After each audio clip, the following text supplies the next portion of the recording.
नाते रसूल मकबूल वास्ते तशरीफ लैके आउंदे ने लुकमान हाफिज लुकमान महक ते तशरीफ ले और नाते रसूल सच्चा प्यार सोने नबी नाल पालिया घर जन्नतां नू अपना बना लिया। सच्चा प्यार सोने नबी नाल पालिया घर जन्नतां नू अपना बना लिया। बिलाल ने प्यार सोने नबी नाल पालिया अग उते लेट के कलमा सुना लिया। अग उते लेट के कलमा सुना लिया। बिलाल ने प्यार सोने नबी नाल पालिया घर जन्नतां नू अपना बना लिया। बिलाल दी अज़ान तो उठदा मदीना सी सुन के अज़ान नू डर जांदा सीना सी सुन के अज़ान नू डर जांदा सीना सी।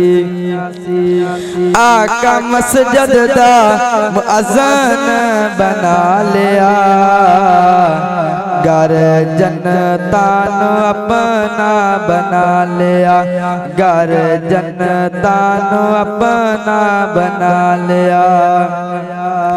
सच्चा प्यार सोन नबी नाल पालिया घर जन्नतां नू अपना बना लिया। चलदा ज़मीन ते खड़का आसमानां ते चलदा ज़मीन ते खड़का आसमानां ते बिलाल दे चर्चे सारे जहानां ते। रंगदा ते काला सी शान उच्चा पालिया रंगदा ते काला सी शान उच्चा पालिया घर जन्नतां नू अपना बना लिया। सच्चा प्यार सोन नबी नाल पालिया घर जन्नतां नू अपना बना लिया। अल्लाह कोल मंग बंदिया जितों मोर ना थोरोवे परदे कज लैंदा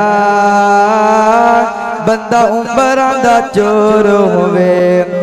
अल्लाह कोल मंग बंदिया जितों मोर ना थोरोवे परदे कज लैंदा बंदा उम्रां दा चोर होवे। कुरान दिया पर ऐतां कुरान दिया पर ऐतां इन्हां ऐतां विच शक कोई नहीं। अल्लाह दे सजदियां विच बंदियां दा हक कोई नहीं। अल्लाह कोल मंग बंदिया जितों मोर ना थोरोवे परदे कज लैंदा बंदा उम्रां दा चोर होवे। माशाअल्लाह बड़े ही प्यारे अंदाज दे नाल नाते रसूल मकबूल सुना रहे सारे हाफिज लुकमान साहब। अल्लाह ताला इन्हां दा पढ़ना इन्हां दा हिफ्ज़ करना अपनी बारगाह आलिया दे अंदर कबूल मंजूर फरमाए।